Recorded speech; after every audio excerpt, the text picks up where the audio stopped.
ये हमारा वर्धन वंश यानी कि हर्षवर्धन वंश। ठीक है, दूसरा पढ़ेंगे हम पाल वंश, तीसरा पढ़ेंगे हम बादामी वंश या चालुक्य वंश कह सकते हैं। उसके बाद राष्ट्रकूट वंश पढ़ेंगे, पालव वंश पढ़ेंगे, गंग वंश पढ़ेंगे और उसके बाद पढ़ेंगे चोल वंश। यहाँ से ना काफ़ी सारे क्वेश्चन पूछे जाते हैं हमारे एग्जाम में, बहुत ज़्यादा क्वेश्चन, कहने का मतलब ये है। तो वर्धन वंश में या वर्धन वंशावली को दूसरे ही उपनाम से जानते हैं हम, किसे? पुष्य भूति वंश के नाम से जानते हैं। ठीक है, इसको हमने 4 भागों में बांटा 5 में। पहला कौन सा हुआ? पुष्य भूति, दूसरा नववर्धन, तीसरा राज्यवर्धन, चौथा हमारा आत्यवर्धन और 5वां हमारा प्रभाकर वर्धन। इसने राजपाट शुरू करा 600 से, कहाँ 600 ईस्वी तक। फिर इसके 2 पुत्र हुए, एक का नाम था क्या? राज्यवर्धन, जो कि 606 ईस्वी में, और उसके बाद दूसरा पुत्र हर्षवर्धन, जो कि 606 से 647 ईस्वी तक उसने राज किया। एक पुत्री भी थी इसकी, जिसका क्या नाम था? राज्यश्री नाम था। अब यहाँ आप चलते हैं, सबसे पहले संस्थापक या स्थापना किसने करी इसकी? तो किसने करी थी? पुष्य भूति, यानी कि कहाँ पे करी थी? थानेश्वर में करी थी, है ना। पहला महत्वपूर्ण जो शासक रहा था वो कौन सा रहा? हमारा प्रभाकर वर्धन रहा, यानी कि ये वाला।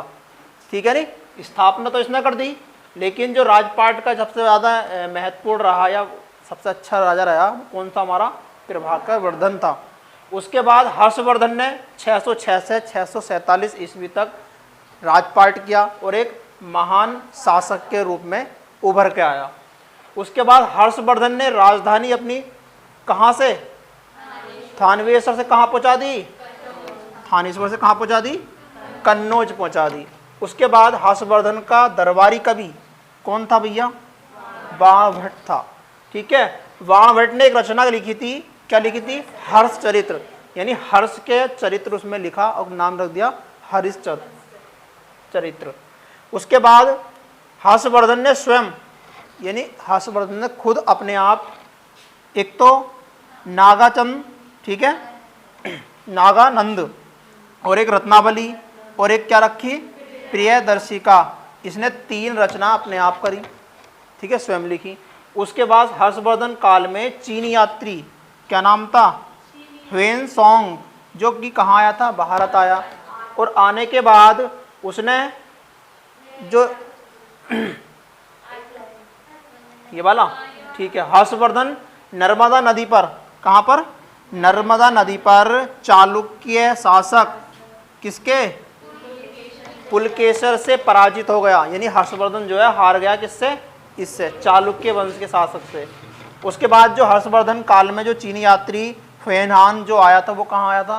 भारत आया। और आने के बाद उसने जो यात्रा व्रत थी, यानी यात्रा जो कथा थी, उसने कौन सी भाषा में, उसमें पुस्तक में लिखी? सीयू की, ठीक है, उसमें पूरी जानकारी दी। उसके बाद हमारा आता है पाल वंश। ठीक है, संस्थापक जो था वो बौद्ध धर्म के अनुयायी था। ठीक है, नहीं कौन था? गोपाल। ठीक है, गोपाल जो था वो 750 से और 770 ईस्वी तक उसने राजपाट किया। ठीक है, नहीं शासन किया। उसके बाद धर्मपाल, यानी कि कौन था? गोपाल का पुत्र कौन था? धर्मपाल। धर्मपाल ने विक्रमशिला विश्वविद्यालय का निर्माण करवाया, ठीक है ना, बनवाया। उसके बाद नालंदा विश्वविद्यालय का भी मरम्मत कराई थी, जो काम उसके अंदर छुटा हुआ था। फिर उसके बाद आया देवपाल, जो कि 810 से लेकर 850 ईस्वी तक, जो कि एक शक्तिशाली राजा के रूप में उभरा। कौन? देवपाल। ठीक है ना, जिसने क्या करा था? उड़ीसा असम को जीत लिया। किसे जीत लिया? उड़ीसा को और असम को जीत लिया। और जीतने के बाद प्रतिहार राजा भोज, प्रतिहार का जो राजा भोज था, और राष्ट्रकूट राजा कौन? अमोध वर्ष, ठीक है ना, उसको भी हरा दिया था। उसके बाद महिपाल को राजेंद्र चोल ने आक्रमण कर हरा दिया, यानी कि महेंद्र पाल को किसने हराया था? राजेंद्र चोल ने हराया था। आगे चल के हम पढ़ेंगे, ठीक है, नहीं देखो ये है ना। उसके बाद आते हैं हम बादामी के चालुक्य वंश के बारे में बात करेंगे। इसमें जो इसका संस्थापक कौन था? पुलकेशिन प्रथम था, जो कि 535 से 566 ईस्वी तक शासन किया। इसकी जो राजधानी थी वो क्या थी, वातापी। ठीक है, बाद में इसका नाम क्या रख दिया उन्होंने, बादामी रख दिया। ठीक है, उसके बाद इसने योग्य और साहसी शासक के रूप में उभरा। एक बहुत बड़ा योग्य शासक था और साहसी था। ठीक है, डरता नहीं था, आ जाओ कौन है लड़ने वाला। ठीक है, उसके बाद पुलकेशिन ने हर्षवर्धन को नर्मदा नदी पर, कौन सी नदी पर, हर्षवर्धन को नर्मदा नदी पर पराजित कर दिया। ठीक है, उसके बाद पुलकेशन सेकंड ने किसको, पर्शिया के राजा सुखरो सेकंड के दरबार में अपना राजदूत भेजा था। ठीक है, किसके दरबार में भेजा था, सुखरो सेकंड के दरबार में अपना राजदूत भेज दिया। उसके बाद हुएनसोंग जो पुलकेशिन के शासनकाल में चालुक्य साम्राज्य की यात्रा करी इसने। ठीक है ना। उसके बाद हमारा आता है चालुक्य वंश। उस समय किस नाम से जाना जाता था, जल सैन्य शक्ति, यानी कि यहाँ पे जो है ना इनके पास बहुत सारी शक्ति थी। किसकी, जल सेना, यानी कि इनके पास बहुत सारी नौसेना थी, बहुत मजबूत, तो इसलिए ये बहुत ज़्यादा प्रसिद्ध हो गए थे। उसके बाद आते हैं राष्ट्रकूट वंश। इसका जो संस्थापक था वो कौन था, तनित दुर्ग। ठीक है ना। लेकिन प्रसिद्ध जो राजा रहा वो कौन रहा था, कृष्ण प्रथम, जो कि महान निर्माता के नाम से भी जाना जाता है, जो कि एलोरा के कौन, कैलाश मंदिर का निर्माण कराया। ठीक है, एलोरा का जो कौन है, एलोरा का जो कैलाश मंदिर है उसका क्या कराया इन्होंने, निर्माण कराया, इसलिए इसको क्या कहा गया, महान निर्माता कहा गया। ठीक है। अनमघोष वर्ष जो है उन्होंने 814 से लेकर 876 ईस्वी तक धर्म, साहित्य और विशेष रुचि रखते थे। ये जो था यहाँ तक राज करा, धार्मिक और साहित्य का विशेष रुचि रखता था और विद्वानों को, कलाकारों को अपने आश्रम में रखता था, आसरा देता था, अपने यहाँ रखता था उनको। ठीक है। इसने पहली कविता, क्या नाम था, कविराज मार्ग, दूसरी थी प्रश्नोत्तर मलिका, इसने अपने आप खुद लिखी थी। ठीक है ना। उसके बाद चौथा क्वेश्चन इसमें बनता है, कृष्ण तृतीय ने विजय स्तंभ की स्थापना करी। किसकी, विजय स्तंभ की स्थापना किसने करी, तो कृष्ण तृतीय ने करी। और उसने क्या करवाया, रामेश्वरम में एक मंदिर बनवाया था। ठीक है ना। उसके बाद आता हमारा पालव वंश।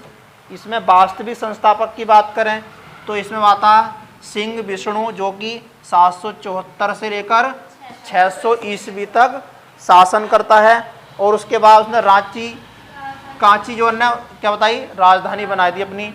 और उसके बाद नरसिंह वर्धन 630 से लेकर 668 तक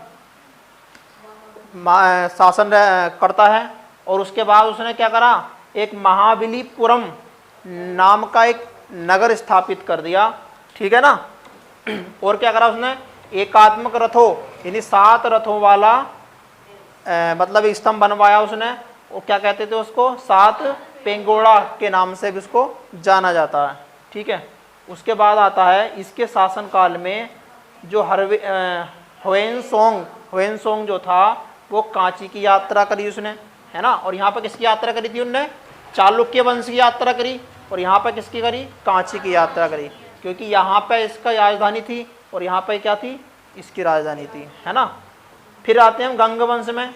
नरसिंह देव ने कोणार्क का जो सूर्य मंदिर है वो बनवाया था। किसने बनवाया था, नरसिंह देव ने। ठीक है ना। उसके बाद आता है अनंत वर्णम ने पुरी के, कहाँ के, पुरी के जगन्नाथपुरी मंदिर बनवाया। ठीक है। इसने पुरी में, एक पुरी स्थान का नाम है, और पुरी में क्या बनवाया, जगन्नाथपुरी मंदिर बनवाया। ठीक है ना। उसके बाद केसरी शासकों ने भुवनेश्वर में क्या बनवाया, लिंगराज मंदिर बनवाया। किसने बनवाया, केसरी के शासक जो थे। उसके बाद है चोल वंश में। इसका जो संस्थापक था वो क्या था, विजय आल्य। ठीक है, विजय आल्य था। जो कि 846 से 871 के बीच शासन करा। इसकी राजधानी क्या थी? तंजौर थी। ठीक है, बाद में इसको क्या बोल दिया गया? थंजापुर। ठीक है, वास्तविक शासक जो माना जाता है इसका, वो राजा राज माना जाता है। क्यों? क्योंकि इसने बहुत ज़्यादा लोगों को क्या कर लिया था? जीत लिया था, कई सारे राज्यों को जीत लिया था। ठीक है, पूरे दक्षिण भारत को जीत लिया इसने।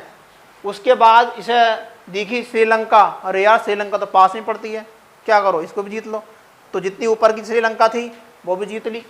ठीक है, यानी उत्तर लंका को जीतकर उसका नाम क्या रख दिया? माड़ुंडी। ठीक है, या फिर दूसरे नाम से भी जाना जाता है चोलमंडलम। ठीक है, मंडलम। उसके बाद पांचवा क्वेश्चन बनता है यहाँ से, तंजौर में राजवेश्वरम मंदिर का निर्माण करवाया। ठीक है, अपनी राजधानी में इसने क्या कराया? एक अपने नाम से मंदिर का निर्माण कराया, लेकिन बाद में उसको किस नाम से जाना गया? बृहदेश्वर शिव मंदिर के नाम से जाना गया। उसके बाद भगवान शिव की नृत्य करती हुई मूर्ति, जिसको बोलते क्या है? नटराज, की स्थापना कराई। उसके बाद स्थानीय सरकार जो है ना, जो उस टाइम की स्थानीय सरकार थी, ठीक है, जैसा शासन चलता था, तो आज का जो शासन चलता हमारा पंचायती राज, ग्राम पंचायत का राज चलता ना, तो उसी समय के शासन साल को आज हम मतलब लागू करते हैं अपने इतिहास में, या आप इस टाइम जो करते हैं।